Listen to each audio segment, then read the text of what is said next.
छांगुर बाबा की हवेली कितनी बड़ी थी इसका अंदाजा इसी बात से लगाया जा सकता है कि मेन गेट से कोठी तक जाने के लिए 500 मीटर की प्राइवेट रोड बनाई गई थी।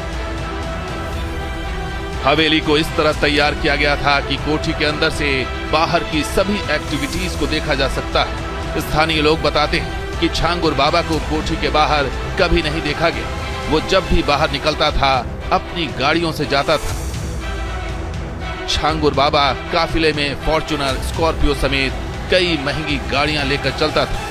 10 साल में बाबा ने 100 करोड़ से ज्यादा का साम्राज्य खड़ा कर दिया था, लेकिन किसी को यह नहीं पता चला कि उसकी कमाई का सोर्स क्या है। स्थानीय लोग बताते हैं कि छांगुर बाबा की हवेली में देर रात तक लोगों का आना जाना लगा रहता था।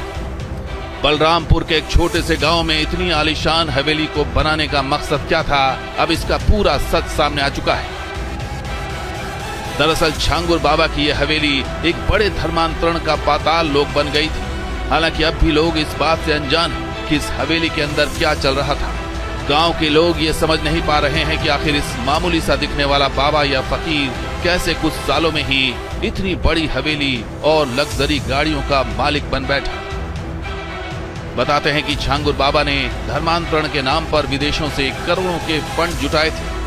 जलालुद्दीन उर्फ छांगुर बाबा ने फर्जी कागजात के जरिए 40 से अधिक संस्थाएं बना रखी थी। विदेश से आने वाले पैसों को वो इसी खाते में डालता था। इन खातों के जरिए ही वो 100 करोड़ से ज्यादा का मालिक बन गया था। इतना ही नहीं, जांच में यह भी सामने आया है कि छांगुर बाबा ने महाराष्ट्र के पुणे में लोनावाला में करीब 16 करोड़ रुपए की प्रॉपर्टी खरीदी थी। हालांकि बाद में धर्मांतरण केस में खुद को फंसता देख छांगुर बाबा ने इस प्रॉपर्टी को बलरामपुर सीजेएम कोर्ट में तैनात क्लर्क राजेश उपाध्याय की पत्नी के नाम कर दी थी। जाहिर है धर्मांतरण के नाम पर छांगुर बाबा ने अकूत संपत्ति अर्जित, करोड़ों की हवेली खड़ी की, लेकिन अंत में छांगुर बाबा का पाताल लोक ताश के पत्ते की तरह बिखर गया।